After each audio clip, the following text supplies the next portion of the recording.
దాదాపు 250 ఏళ్ల చరిత్ర కలిగిన చెరువు రోదిస్తుంది. తనను కాపాడాలంటూ ఆర్తనాదాలు పెడుతుంది. క్రమంగా త్రాగునీటి చెరువు నీటి కుంటగా మారింది. 10 ఏళ్లు అధికారంలో ఉన్న బీఆర్ఎస్ పట్టించుకోలేదు.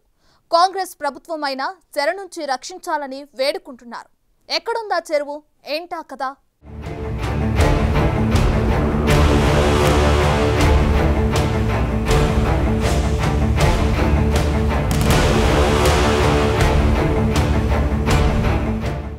రెండు 250 ఏళ్ల చరిత్ర గల చెరువు.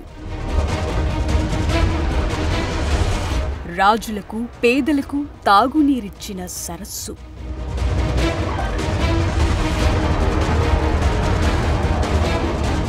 చరిత్రను చెరపట్టిన అక్రమార్కులు. నామరూపాలు లేకుండా చేసిన గత పాలకులు. ఇది చెరువా మురికికుంట అనే దుస్థితి.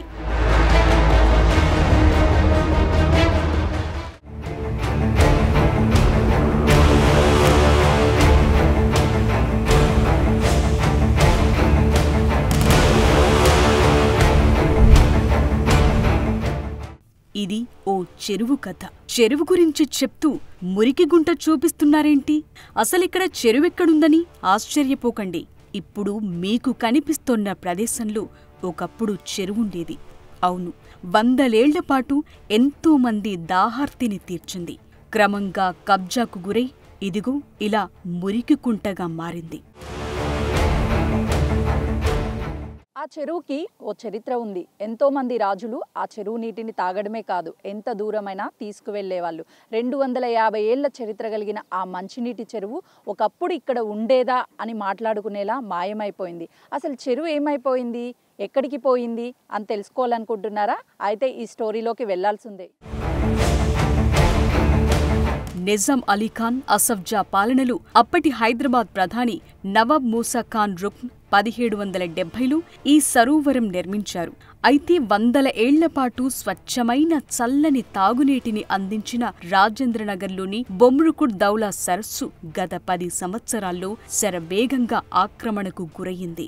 చెరువును మొత్తం చదును చేసి అడ్డగోలు నిర్మాణాలకు శ్రీకారం చుట్టారు. దీంతో తటాకం కాస్త కుంటగా మారింది. రాజేందర్ నగర్, కింగ్ కాలనీ, బూమ్రావుద్ రౌద్ సరస్సు వద్ద ఉన్నాం ప్రస్తుతం మనం. ఈ సరస్సు 250 ఏళ్ల చరిత్ర కలిగిన సరస్సు.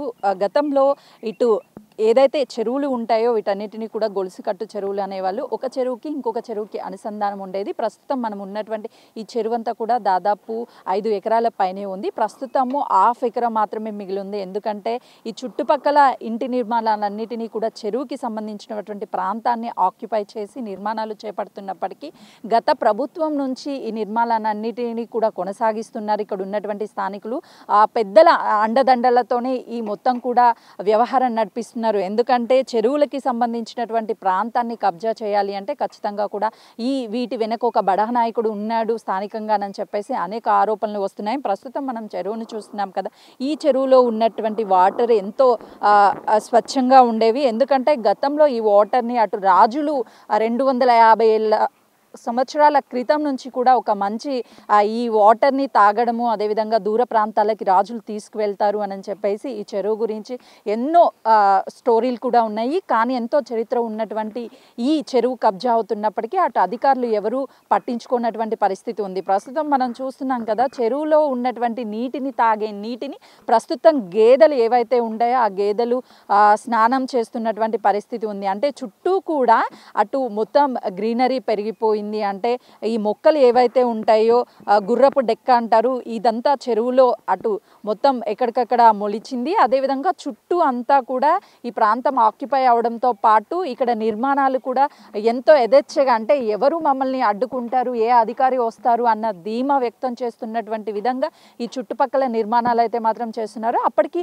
ఈ చెరువుని కాపాడేందుకు చుట్టుపక్కల ప్రహరీ గోడ ఏదైతే నిర్మించారో ఆ ప్రహరీ గోడని సైతం కూడా మొత్తాన్ని తీసేసి వాళ్ళు ఈ ఇంటి నిర్మాణాలు యథేచ్ఛగా నిర్వహిస్తున్నటువంటి పరిస్థితి ఉంది. ఎందుకంటే గతంలో అటు మిషన్ భగీరథ, మిషన్ కాకతీయ అంటూ మిషన్ కాకతీయ తీసుకొచ్చి చెరువులకి సంబంధించి మొత్తాన్ని కూడా మళ్ళీ యథావిధిగా పాత రోజుల్లో ఏ విధంగా చెరువులు ఉన్నాయో చెరువులని సంరక్షించాలి అని చెప్పి కొన్ని వేల కోట్ల బడ్జెట్ని గత బీఆర్ఎస్ ప్రభుత్వం పెట్టినప్పటికీ ఎక్కడా కూడా చెరువులు అనేవి నీట్గా ఉండకపోగా అన్ని కబ్జాలైనటువంటి పరిస్థితి ఉంది. మనం చూస్తున్నాము ఆ గోడలు ఏదైతే ప్రహరీ పెట్టారో ఆ ప్రహరీ దగ్గర చిన్న చిన్న ఇంటి నిర్మాణాలు చేస్తుంటే దగ్గరగా ఉన్నటువంటి అటు జీహెచ్ఎంసీ అక్కడ విజువల్లో చూస్తున్నాము అధికారికంగా అంటే ఆఫీస్ నుంచి జీహెచ్ఎంసీ ఆఫీసర్స్ ఇక్కడికి వచ్చి కూర్చున్నప్పటికీ వాళ్ళ ఎవరైతే స్టాఫ్ ఉంటారో వాళ్ళని తీసుకొచ్చి ఇక్కడ కూర్చోపెట్టినప్పటికీ కూడా ఈ చుట్టుపక్కలంతా నిర్మాణాలు యథేచ్ఛగా నిర్వహిస్తూనే ఉన్నారు. దాదాపు 3 ఎకరాల పాటు ఈ చెరువుకి సంబంధించినటువంటి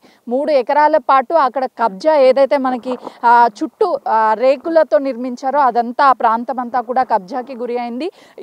ఈ చెరువుకి సంబంధించినటువంటి ప్రాంతాన్ని 3 ఎకరాలని కబ్జా చేసిన అధికారులు కూడా ఎందుకంటే వెంచర్ చేయాలంటే ఖచ్చితంగా అటు హెచ్ఎండిఏ కావచ్చు, అదేవిధంగా జీహెచ్ఎంసీ కావచ్చు, లేదంటే స్థానికంగా కార్పొరేషన్ అయితే కార్పొరేషన్, మున్సిపాలిటీలు అయితే మున్సిపాలిటీలు పర్మిషన్స్ ఇవ్వాలి. కానీ ఎక్కడా కూడా ఇలాంటి పర్మిషన్స్ లేకుండా యథేచ్ఛగా ఇలాంటి నిర్మాణాలు చేస్తున్నారు. అధికారులు ఏం చేస్తున్నారు? ఇప్పటికే అటు కాంగ్రెస్ ప్రభుత్వము చెరువులు కావచ్చు, అదేవిధంగా వీటన్నిటిని సంరక్షించాలి, ఎన్ని చెరువులు ఉన్నాయి, ఎంతెంత కబ్జా అయింది, ఇప్పుడు ప్రస్తుతం ఎన్ని ఎకరాలు చెరువు ఉంది అనే దాని మీద పూర్తి స్థాయిలో కూడా వర్క్ చేస్తున్నటువంటి పరిస్థితి ఉంది. కాబట్టి ఇప్పటికైనా సరే ఈ ఏదైతే చెరువు కబ్జా అవుతుందో ఈ కబ్జాని తీసుకువెళ్ళాలి, ప్రజల దృష్టికి తీసుకువెళ్ళాలి, అధికారులకి తీసుకువెళ్ళాలి అని చెప్పేసి బిగ్ టీవీ చేస్తున్నటువంటి చిన్న ప్రయత్నం. ఎందుకంటే ఎంతో ప్రాముఖ్యత ఉన్నటువంటి ఈ చెరువు, ఎందుకంటే తరతరాలు చెప్పుకోవాల్సినటువంటి ఈ చెరువు గురించి ఇప్పుడు ఒకప్పుడు ఇక్కడ చెరువు ఉందా, ఇది మంచినీటి చెరువా, రాజులు తాగేవాళ్ళ అనే ఒక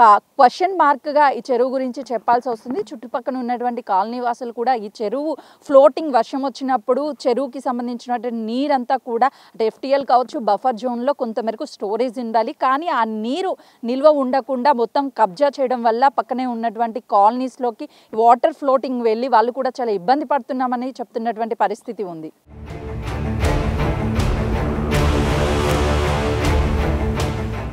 పదేళ్లలో చెరువు ఏ మేరకు కబ్జాకు గురైందో తెలిస్తే మీ మైండ్ బ్లాంక్ అవ్వటం పక్కా. అవును, 2012లో చెరువు పరిస్థితి ఎలా ఉంది, ఇప్పుడెలా ఉందో క్లారిటీతో మీరే చూడండి. 2012లో చెరువు చుట్టూ పచ్చని పంటలతో ఉండేది. ఇకిది 2013 శాటిలైట్ ఫోటో. పొలాల మధ్య పచ్చగా చెరువు సాగుతోంది. ఇక 2014 ఫోటో చూడండి, చిన్నగా మార్పు మొదలయింది. ఇది 2015 ఫోటో. కబ్జాకు బేజం పడింది ఇప్పుడే. నెమ్మదిగా ఎండిపోతూ చెరువు ఆనవాళ్లను కోల్పోయింది. ఓసారి మీరే గమనించండి.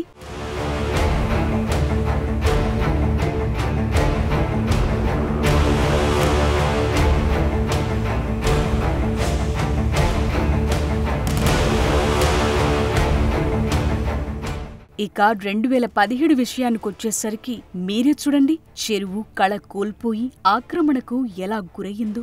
చెరువు చుట్టూ గోడను కట్టి వెంచర్ లేపారు, రోడ్డు నిర్మించారు. 2018కొచ్చేసరికి చెరువు క్రమంగా దాని రూపాన్ని కోల్పోయి చెరువు చుట్టూ ఇళ్లొచ్చేశాయి. 2019కి ముందున్న ప్రహరీ గోడను ఇంకా చెరువులోకి తీసుకొచ్చారు. చెరువు సామర్థ్యాన్ని తగ్గించి వెంచర్లలో రోడ్లు వేశారు.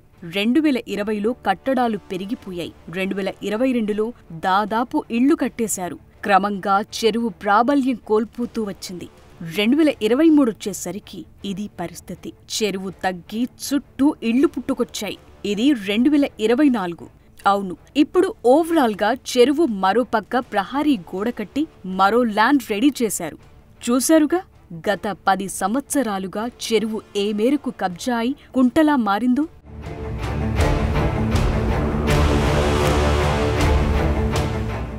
ఇక్కడ 100 ఏళ్ల నుంచి సరస్సు ఉండేదని అనేక పుస్తకాల్లో ప్రస్తావించారు.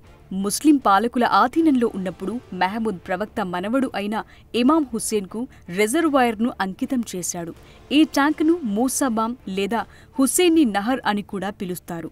అయితే నాటి నిజాం రాజులు దీన్ని ఎంతో అపురూపంగా చూసుకున్నారు. హైదరాబాద్ నుంచి ఢిల్లీకి వెళ్లే సమయంలో ఇక్కడ్నుంచి నీటిని తీసుకుని వెళ్లేవారు.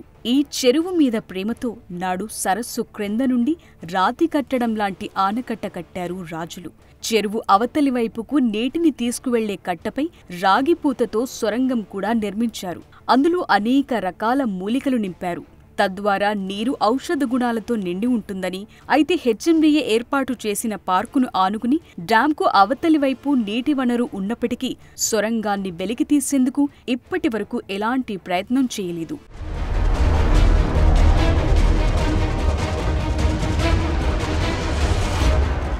నిజాం కాలంలో రిజర్వాయర్ కఠినమైన నిఘాలో ఉండేది. కేవలం స్వచ్ఛమైన తాగునీటి కోసమే దీన్ని నిర్మించారు. ఇక్కడ స్నానం చేయటానికి, బట్టలు ఉతకటానికి, గేదెల స్నానాలు వంటి కార్యక్రమాలను నిషేధించారు. అంటే ఈ చెరువును నాడు రాజులు ఎంత అపురూపంగా చూసుకున్నారో మీరే ఆలోచించండి. అలాంటి చెరువు అభివృద్ధి చేయకపోగా గత ప్రభుత్వ హయాంలో చెరపట్టారు. ఇష్టాను రీతిగా వ్యవహరించి సొమ్ము చేసుకున్నారు. బామ్రుక్ను ఉద్దౌలాను ఆక్రమించటానికి చాలా సంవత్సరాలుగా అనేక ప్రయత్నాలు జరిగాయి. ఆక్రమణలపై నేషనల్ గ్రీన్ ట్రిబ్యునల్లో కేసు కూడా పెండింగ్లో ఉంది. ఆ తరుణంలో సర్వే నంబర్ 42లో 6 ఎకరాల భూమి తమదేనని ఓ వ్యక్తి హైకోర్టును ఆశ్రయించాడు. Municipal administration and urban development department, HMDA, irrigation మరియు రెవెన్యూ శాఖలను ప్రతివాదులుగా పేర్కొంటూ నా భూమి విషయంలో అధికారులు జోక్యం చేసుకోవద్దని అధికారులకు ఆదేశాలు జారీ చేయాలని కోర్టుకు వేడుకున్నారు. అయితే పిటిషనర్ పేర్కొన్న సర్వే నెంబర్ 42లో 12 ఎకరాల కంటే ఎక్కువ విస్తీర్ణంలో ఉంది. ఇందులో 3.5 ఎకరాల్లో చెరువుంది. అయితే మరో విషయమేంటంటే చెరువులు ప్రైవేటు వ్యక్తుల పేరు మీదున్న వాటిలో ఎలాంటి కార్యకలాపాలు చేయటం నిషేధం. అయితే మార్చి 2023లో పిటిషనర్ల స్వాధీనంలో ఏ విధంగానూ జోక్యం చేసుకోవద్దని ప్రతివాదులను ఆదేశిస్తూ ఉత్తర్వులు జారీ చేసింది. ఏదైనా ఉత్తర్వు జారీ కావాలంటే ముందుగా నోటీసులు జారీ చేయాలని, వాటాదారులందరి వాదనలు విన్న తరువాత మాత్రమే ఉత్తర్వులు జారీ చేయొచ్చని ఉత్తర్వులో పేర్కొంది.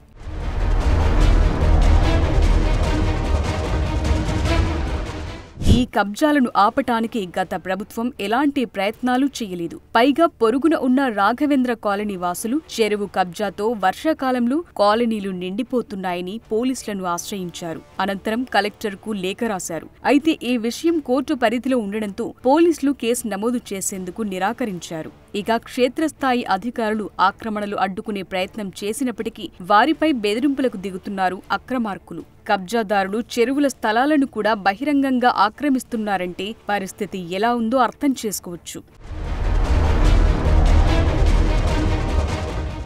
మరోవైపు సర్వే నంబర్ 42లో ఆక్రమణకు గురైన 12 ఎకరాల భూమి తనదని చెప్తున్న వ్యక్తి దగ్గర ఎలాంటి ఆధారాలు లేవని స్థానికులు చెప్తున్నారు. ఎవరైనా అడగటానికొస్తే చంపేస్తానని బెదిరిస్తున్నారని, దీంతో ఏం చెయ్యలేని దీన స్థితిలో ఉన్నామని ఆవేదన వ్యక్తం చేస్తున్నారు స్థానికులు.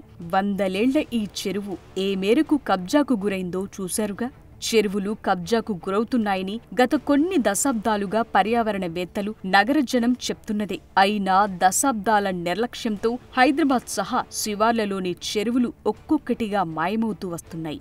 సిటీ విస్తరిస్తుండటంతో కబ్జాదారులు చెరువు భూములపై కన్నేసి నిర్మాణాలు చేపట్టి జనానికి అంటగట్టి చేతులు దులుపుకుంటున్నారు. ఫైనల్గా చరిత్ర కలిగిన చెరువులు నామరూపాలు లేకుండా అక్రమార్కుల దాహానికి ఆవిరైపోయాయి. గత ప్రభుత్వ హయాంలో మిషన్ కాకతీయ అన్నారు. నీళ్లతో చెరువులను నింపుతామన్నారు. కబ్జారాయిల కొరల నుంచి చెరువులను కాపాడుతామన్నారు. ఎవరు ఒత్తిళ్లకి తల ఉంచారో తెలియదు. 250 ఏళ్ల చరిత్ర కలిగినటువంటి చెరువు కబ్జా అవుతుంటే కళ్ళు మూసుకున్నారు. ఇప్పటికైనా రేవంత్ రెడ్డి సర్కార్ 250 ఏళ్ల చరిత్ర కలిగినటువంటి రాజేందర్ నగర్ చెరువుని కాపాడవలసిన బాధ్యత ఎంతైనా ఉంది. కెమెరామెన్ జనార్దన్తో సుజాత, రాజేందర్ నగర్.